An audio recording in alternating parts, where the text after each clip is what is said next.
2025 లేదా 26లో డిగ్రీ లేదా బీటెక్ చదివారా? సాఫ్ట్‌వేర్ జాబ్ కోసం ఎదురు చూస్తున్నారా? అయితే కోడ్ జ్ఞాన్ 100 డేస్ కోర్సులో చేరండి, జాబ్ సాధించండి. ప్రస్తుతం తెలంగాణలో తాంత్రిక విద్యలు, తాంత్రిక పూజల మీద పెద్ద ఎత్తున రాజకీయ వర్గాల్లో డిస్కషన్ నడుస్తుంది. నిన్న సాక్షాత్తు తెలంగాణ ముఖ్యమంత్రి రేవంత్ రెడ్డి కూడా కామెంట్స్ చేస్తూ, తెలంగాణ రాష్ట్రంలో కరువు ఏర్పడడానికి కొన్ని శక్తులు తాంత్రిక వైద్యుల ద్వారా వర్షాలు రాకుండా అడ్డుకునేటువంటి ప్రయత్నాలు అయితే చేస్తున్నారంటూ ఆయన హాట్ కామెంట్స్ చేశారు. తెలుసుకునే ప్రయత్నం చేద్దాం ఈ వీడియోలో. మనతో పాటు కాశీ, వారణాసి నుంచి మాట్లాడడానికి సిద్ధంగా ఉన్నారు బాలకృష్ణ అఘోరి గారు. నమస్తే అండి గురుగారు. జన్మనిచ్చిన తల్లిదండ్రులకు నమస్కరిస్తూ విశ్వేశ్వర గరుణా కటాక్ష సిద్ధిరస్తు. చెప్పండి. జనరల్గా ఎక్కడైనా కూడా ఈ తాంత్రిక పూజలు, తాంత్రిక విద్యల ద్వారా కరువు సృష్టించడం కానీ, లేదంటే రాబోతున్నటువంటి వర్షాలని ఆపేయడం కానీ, ఇలా చేసేటువంటి అవకాశం ఉంటుందా? మంత్ర యంత్ర తంత్రం అనేటువంటిది 3 ఉంటాయండి. తంత్రంతో ఏ పనైనా చేయొచ్చు. వర్షాలు రాకుండా ఆపచ్చు, కరువు చేయొచ్చు. అంటే దానికి ప్రత్యేకంగా ఏదో చేస్తారు అనే భావన మనసులో పెట్టుకోకండి. ఉదాహరణగా చెప్పాలంటే, మనం బండి నడుపుతున్నప్పుడు పెట్రోల్ అయిపోతే 2 వీలర్కి పెట్రోల్ కొట్టించి నడుపుతాం. అలా కాకుండా ఆపోజిట్ గా కొడితే ఏమవుతుంది? ఇంజిన్ బరస్ట్ అయిపోయి ఆగిపోతుంది. అంతే కదా? అవును. అలాగే తంత్రం కూడా మనం చేసే పని రివర్స్ చేస్తూ ఉంటే అది రివర్స్ ఎఫెక్ట్ అయి జరగడానికి జరుగుతాయి. అందులో డౌటే లేదు. అఘోరాలు అనేటువంటి వారు ఘోరమైనటువంటి పనులు చేయని వాళ్లే అఘోరాలు. అండ్ సెకండ్ థింగ్, ఇలాంటి చిన్న వాటికి అఘోరాలు ఎవరు రారు. ఈవెందో పెద్ద వాటికి కూడా రారు. కారణం ఏంటంటే, అఘోర సాధన మాలాంటి వాళ్ళు అఘోర సాధన చేసే వాళ్ళు తిరుగుతాం గాని నిజంగా అఘోరాలు అసలు బయటికే రారు. అండ్ థర్డ్ పాయింట్ ఏంటంటే, తంత్రంతో ఏ పనైనా చెయ్యొచ్చు. మంచిని అడ్డుకోవచ్చా? మంచిని జరగబోతున్నటువంటి మంచిని అడ్డుకోవచ్చా ఇప్పుడు తంత్రంతో ఏ పనైనా చేయొచ్చు అంటే, మంచి చేయొచ్చు, చెడు చేయొచ్చు. చెడుని తంత్రంతో చేయొచ్చు, మంచిని తంత్రంతో చేయొచ్చు. యాక్చువల్ ఈ తంత్రం ఎక్కువగా ఉపయోగించే స్థానం కేరళ. ఎందుకంటారు? ఎందుకు? నంబూత్రీలు వీళ్ళంతా అక్కడ తంత్ర సాధనతోనే చేస్తారు. ముద్రలు తంత్ర సాధనతోనే చేస్తారు. ఇప్పుడు ఉదాహరణ శబరిమలలో కూడా తంత్ర పూజ చేస్తారు గాని విడిగా పూజ జరగదు అక్కడ. 18 మెట్లకు కానీ, స్వామివారికి కానీ, ఎవరికైనా సరే. సో తంత్రంతో ఏ పనైనా చేయొచ్చు. కానీ ఇలాంటి వాటిల్లో చేస్తారు అని అనుకోవటం అయితే మాత్రం కరెక్ట్ కాదేమో అని అనిపిస్తుంది. ఎందుకంటే ఒక విధంగా ప్రకృతికి ఎదురెళ్తాం. వర్షాలు పడే చోట వర్షాలు పడకుండా ఉండాలి అంటే ప్రకృతిని విరుద్ధంగా మనం ఇచ్చేస్తున్నాము అని. ప్రకృతి విరుద్ధంగా అయ్యే ఛాన్స్ అయితే నాకు తెలిసినంత వరకు 90% ఉండదు. చాలా వాటిలో చాలా రకాలుగా చాలా సందర్భాలలో చెప్పా. ఈ రోజుకి కూడా పంచభూతాలని ఆధీనంలో ఉంచుకున్న వాళ్ళు మన భారతదేశంలో, మన చుట్టుపక్కల ఏరియాల్లోనే, మన పొరుగు రాష్ట్రాల్లోనే నాకు తెలిసి ఒక 5-6 ఉన్నారు. ఒక విధంగా నిజంగా చెప్పాలి అంటే ఏదైనా సాధ్యమేనండి. ప్రాణం ఉన్న ప్రతి జీవికి మరణం ఎంత సహజమో, ప్రతి జీవిగానే, అది మొక్క అవనివ్వండి, చెక్క అవనివ్వండి, శాశ్వతంగా అయితే ఏది ఉండదు. భూమి కూడా శాశ్వతంగా ఉండదు. సో తంత్రంతో ఏదైనా సాధించవచ్చు, ఏదైనా చెయ్యొచ్చు. కానీ చేసిన వాడికి జరిగే అనర్థాలు ఊహించుకోలేవు. చేయటానికి చేసేస్తారు డబ్బుల కోసం. తర్వాత వాడు పడే బాధ. ఎవరు ఇబ్బంది పడతారంటారు? చేసిన అతను కూడా ఇబ్బంది పడతారా? చేసిన వాడు ఇబ్బంది పడతాడు, చేయించిన వాడు ఇబ్బంది పడతాడు, దానికి సహకరించిన వాళ్ళు ఇబ్బంది పడతారు. మరి అలాంటప్పుడు ఆ పూజలు ఎందుకు చేయిస్తారు గురుగారు? అవి సామాన్యంగా చేయించరు. నేను సింపుల్ గా ఉదాహరణ చెప్పాలంటే, మనకి ఎన్నో ఏళ్ల క్రితం, ఎన్నో ఏళ్లే ఉందిలేండి, ఒక 5-6 సంవత్సరాలు అయి ఉంటుంది, అనంత పద్మనాభ స్వామి గుడిలో దీన్ని ఓపెన్ చేశారు కదా, నేలమాళిగలు. తంత్రంతోనే ఓపెన్ చేశారు. ఓ. ఎంతో నిధి దొరికింది, కానీ వాళ్ళు ఎవరన్నా బతుకున్నారా? అంటే ఇప్పుడు ఆ నాగబంధాన్ని దాన్ని అక్కడ రివీల్ చేసి ఓపెన్ చేసి ఆ నేలమాళికలను ఓపెన్ చేసిన దానికి కూడా ఈ తంత్ర పూజనేనా అక్కడ ఉపయోగించింది? తంత్రమే చేస్తారు, ఖచ్చితంగా తంత్రమే చేస్తారు. నాగబంధానికి తంత్రమే చేస్తారు, వాయు బంధానికి చేస్తారు. ఉమ్, రకరకాలు ఉన్నాయండి వీటిల్లో. ఉమ్, ఒక్కటి ప్రతిదీ క్షుణ్ణంగా వచ్చు అనే వాళ్ళు నాకు తెలిసి ఈ కాలంలో లేరు. ఆహా. అతి కొద్ది మంది. అందుకనే చేసేది విధానం ఒళ్ళు దగ్గర పెట్టుకుని చేయాలి. ఏదో చేసేసాం ఎదుటివాడు నాశనం అయిపోవాలి అని కోరుకొని మనం పూజలు తంత్రాలు చేస్తూ ఉంటే అది వాడికి తాత్కాలికంగా అతనికి ఇబ్బంది కలిగిన ఆ తర్వాత మనకి రివర్స్ కొడితే మన పడే ఇబ్బందులు వర్ణనాతీతం. భగవంతుడు కూడా క్షమించలేడు. అంటే ఇప్పుడు ప్రకృతికి ఎదురెళ్ళి మీరు అన్నట్టుగా ఇప్పుడు ప్రకృతికి ఎదురెళ్ళి లేదంటే ఎవరన్నా నాశనాన్ని ఎవరన్నా వినాశనాన్ని కోరుకునే చేసేటువంటి పూజలు ఇవన్నీ కూడా తాంత్రిక పూజల్లో భాగమే కదా. ఇది కూడా తాంత్రికంలోనే ఉంటాయి, అవి కూడా తాంత్రికంలోనే ఉంటాయి. నేను అన్నది అదే, వినాశనాన్ని కోరే వాళ్ళు విపరీత బుద్ధి అయితే తప్పితే వినాశనాన్ని ఎవరు కోరుకోరు. వాడికి విపరీత బుద్ధి వచ్చింది అని అంటే వినాశనం కావాలి అని, వినాశనం జరిగింది అంటే వాడి విపరీత బుద్ధి ఏమవుతుందో ఆలోచించుకోవాలి మళ్ళీ. ఉదాహరణ చెప్పాలంటే ఎవరో ఒకళ్ళకి పూజ చేశారండి, అతను మంచిగా చెడుకా దట్ ఈస్ సెకండరీ. మంచికి అయితే ప్రాబ్లం ఉండదు, చెడుకి చేశాడు అనుకోండి ప్రస్తుతానికి బానే ఉంటుంది, తర్వాత ఆ ఎఫెక్ట్ వీడి మీద పడి ఖచ్చితంగా పడుతుంది. ఎందుకంటే కర్మ రిటర్న్స్ అంటారు.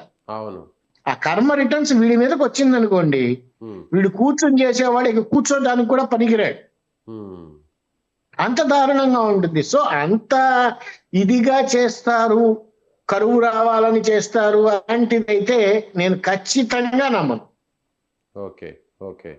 సో ఇంకొక విషయం బాలకృష్ణ గారు, జనరల్గా ఈ తాంత్రిక పూజలు అనేవి కర్ణాటకలో జరుగుతాయి, కేరళలో జరుగుతాయి, ముఖ్యంగా కర్ణాటకలో ఉన్నటువంటి షిమోగా ప్రాంతంలో కూడా ఎక్కువ జరుగుతాయి అనేటువంటి ఒక పేరుంది, ఆ నానుడి ఉంది. నిజమే అంటారా? తంత్ర సాధన మీకు అక్కడ దాకా ఎందుకంటే పక్కన ఉన్నటువంటి కామాఖ్యలో జరగవా? తంత్ర పూజలు వారణాసిలో జరగవా? మీరు కర్ణాటక అన్నారు, కర్ణాటకలో జరగవా? ఎందుకు జరగవు? ప్రతి చోట జరుగుతాయి. బట్ అది అందరూ చేస్తాను అని చెప్తారు కానీ దానిలో నైపుణ్యత లేకపోతే ప్రాణాలు కూడా పోయే ప్రమాదం 100% ఉంటుంది. చేసే వారికి ప్రాణాలు పోయే అవకాశం ఉంది, చేయించే వారికి కూడా ప్రాణాలు పోయే అవకాశం ఉందంటారు. చేయించే వారికి ముందరే ఎఫెక్ట్ తగులుతుంది, చేసిన వాడు మాత్రం నెమ్మదిగా కోలుకోలేని దెబ్బ తగులుతుంది. చెప్పాను ఇందాక, కూర్చోడానికి కూడా పనికి రాకుండా దెబ్బ తగులుతుంది. నేచురల్లీ దాన్నే క్షుద్ర పూజలు అంటాం, దాన్నే చేతబడి అంటాం, దాన్నే తంత్రము అంటాం. ఒకటండి, మన మనస్సులో సంకల్పం మంచిగా ఉంటే మంచి జరుగుతుంది, ఆ సంకల్పాన్ని రివర్స్ లో చెప్తే నాశనం అయిపోతుంది. ఈ లాజిక్ గా అర్థమయ్యేటట్టు, జనాలందరికీ అర్థమయ్యేటట్టు చెప్పాలంటే మనం చెప్పే సంకల్పం చెడుగా చెబితే ఎదుటివాడు ఎందుకు పనికిరాడు.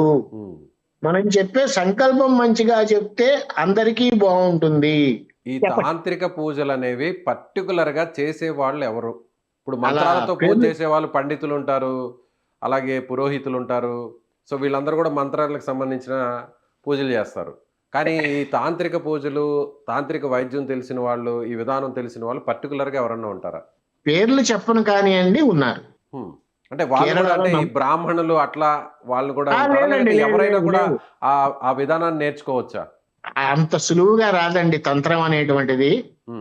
ఏదైనా సరే ఆ నుంచి మొదలు పెడితే డిగ్రీ అయ్యేపాటికి కొన్ని సంవత్సరాలు పడుతుంది. ఇవి కూడా అంతే. ఈవెందో ఒక వేద పండితుడు రుద్రం నేర్చుకోవడానికే ఫస్ట్ లో కొంచెం టైం పడుతుంది. ప్రతి దానికి ఒక టైం ఉంటుంది. ఏదో నా మంత్రం ఒక 15 సార్లు లేకపోతే 1,00,000 సార్లు జపించేసి నేను తంత్రం చేస్తాను అంటే దాన్ని మూర్ఖత్వం అంటారు, దాన్ని తంత్రం అనరు. ఇలా మనఃత్రాయతే మంత్ర, మంత్రం కూడా మననం చేస్తూ ఉండాలి తప్పితే బయటికి ఉచ్చరించకూడదు.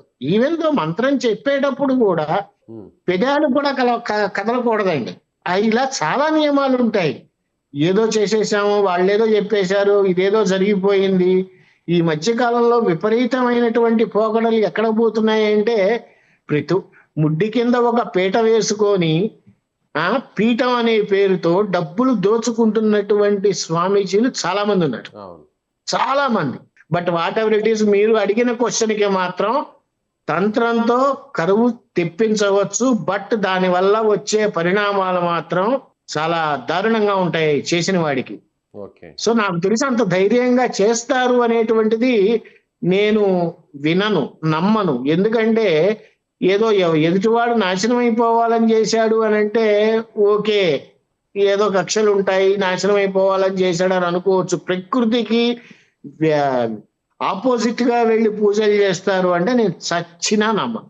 ఓకే, ఈ నాగ సాధువులు, అఘోరీలు వీళ్ళు చేసేటువంటి పూజా విధానాన్ని ఏమంటారు సార్? నాగ సాధువులు వేరండి, అఘోరీలు వేరు. వాళ్ళకి వీళ్ళకి చాలా తేడా. వాళ్ళ పూజా విధానం కానీ వాళ్ళు ఆరాధించడం కానీ ఏంటి ఆ తేడా ఏంటి? రుద్రుణ్ణి ఆరాధిస్తారు, అఘోరాన్ని ఆరాధిస్తారు, శివుణ్ణి ఆరాధిస్తారు. ఎవరిని ఆరాధించినా కానీ ఇలాంటి వాటి జోలికి నాగ సాధువులు వెళ్ళరు. అండ్ వన్ మోర్ థింగ్, నాగ సాధువు అంటే ఏదో నాగ సాధువు కదా అని అనుకుంటాం. ఒక ఆర్మీ ఆఫీసర్ అవడానికి ఎంత కసరత్తు చేస్తారో దానికి డబల్ కసరత్తు నాగ సాధువులు చేస్తారు. అంత దారుణంగా ప్రతి దాంట్లోనూ తర్ఫీదు అయి ఉండాలి నాగ సాధువులు. అఘోరాలు అని అనుకోండి, అఘోర ప్రతి ఒక్కళ్ళు నేను అఘోర ఈవెన్ నన్ను కూడా అఘోర అంటారు. నేను అఘోర అవడానికి ఈ జీవితం అయితే సరిపోదు, అఘోర సాధన చేస్తూ ఉన్నా. అఘోర అవటానికి అసలు నిజంగా గనక ఆ శక్తి భగవంతుడు నాకు కలిగి అఘోరాన్ని గనక అయ్యి ఉంటే మీడియా ముందుకు కూడా రాను. ఒక అమోఘమైనటువంటి శక్తి, ఆనందమైనటువంటి శక్తి. Aghora is equal to lord Shiva. Second thought లేదు దానికి. మేమంటే అఘోర ఇప్పుడు కాదు, ఒక 35 ఏళ్ళు 40 ఏళ్ల నుంచి అఘోర సాధన చేస్తూ ఉన్నాం. సాధన చేసినంత మాత్రాన అఘోరానా అంటే నేను కాదు. అఘోర సాధన చేస్తున్నాం, అఘోర అని పిలుస్తున్నారు. అండ్ వన్ మోర్ థింగ్, నాకు అఘోర శక్తి పీఠం అనేటువంటిది ఒక సంస్థ ఉంది. ఆ సంస్థకి నేను వ్యవస్థాపకుడిని. అది విషయం. సో దయచేసి ఇలాంటివి జనాల్లో ఎందుకండి, ఈ మధ్యకాలంలో యూట్యూబ్ వచ్చేసిన తర్వాత చేతపళ్ళు లైవ్ లోనే చేసేస్తున్నారు. నిన్నగాక మొన్న ఒక వ్యక్తి ఫోన్ చేశారండి. ఆయన ఎవరో భద్రాచలంలో ఉంటాడట. వాళ్ళ శ్రీమతి గారి పేర్లు చెప్పలేండి. వాళ్ళ శ్రీమతి గారు వెళ్ళిపోయారు, 3 నెలలు అయిందని అతనికి ఫోన్ చేస్తే వశీకరణ చేస్తానని చెప్పి డబ్బులు తీసుకున్నారు. భస్మీకరణ చేస్తానని అమౌంట్ తీసుకున్నారు. నాకు అతను ఫోన్ చేశాడు, నువ్వు ఎందుకు ఇచ్చావు? వశీకరణ అంటే ఏంటో తెలుసా? వశీకరణ ఇలా ఈ ఆన్లైన్ ఇది వచ్చిన తర్వాత, టెక్నాలజీ పెరిగిన తర్వాత మనస్తత్వాలు పెరుగుతున్నాయో లేదో తెలియదు కానీ వినాశనాన్ని మాత్రం బాగా సపోర్ట్ చేస్తున్నాయేమో అని అనిపిస్తుంది. పాజిటివ్ కంటే నెగిటివ్ ఎక్కువగా తీసుకునే ప్రయత్నం, పాజిటివ్ కంటే నెగిటివ్ గా ఎక్కువగా తీసుకుంటున్నట్టు ఉంది. సో ఓవరాల్ గా చెప్పేది ఏంటంటే అఘోరాలు అలాంటి పనులు చెయ్యరు, అండ్ తాంత్రికులు చేస్తారు. బట్ చేశారు అది అంటానికి కూడా నాకెందుకో మనస్సు ఒప్పుకోలేకపోతుంది. రీజన్ ఏంటంటే ప్రకృతికి ఎదురు వెళ్ళటం అనేటువంటిది జరగని పని, అస్సలు జరగని పని. ఇప్పుడు ప్రకృతికి ఎదురు ఖచ్చితంగా ఎవరు వెళ్ళరండి. సో దయచేసి ఇలాంటి అపోహల్ని నమ్మకుండా ఉంటారని మనస్ఫూర్తిగా కోరుకుంటూ సర్వేజన సుఖినో భవంతు, లోకా సంస్థ సుఖినో భవంతు. నమస్కారం. సో ఇది వారణాసి నుంచి, కాశీ పుణ్యక్షేత్రం నుంచి, సో అక్కడ అఘోరీగా ఉన్నటువంటి బాలకృష్ణ గారు చెప్తున్నటువంటి అభిప్రాయం. సో ఎవరు కూడా ఈ విధంగా అంటే ఒక నెగిటివ్ ఎనర్జీని క్రియేట్ చేసేటువంటి మాటల్ని ఎవరు కూడా నమ్మవద్దు. ఆ పూజా విధానాన్ని కూడా దూరంగా ఉండాల్సినటువంటి అవసరం ఉంది. కేవలం ఇది అపోహ మాత్రమే. సో రాజకీయాల కోసం జరుగుతున్నటువంటి ప్రచారం తప్ప నిజంగా ప్రకృతికి ఎదురెళ్ళి ఎవరు కూడా నిలిచేటువంటి పరిస్థితి ఉండబోదు అనేటువంటి అభిప్రాయాన్ని ఆయన వ్యక్తం చేస్తున్నారు. సో మీకేమనిపిస్తుంది వీడియో చూసాక? మీ అభిప్రాయం ఏంటి? కామెంట్ చేయండి. Thank you.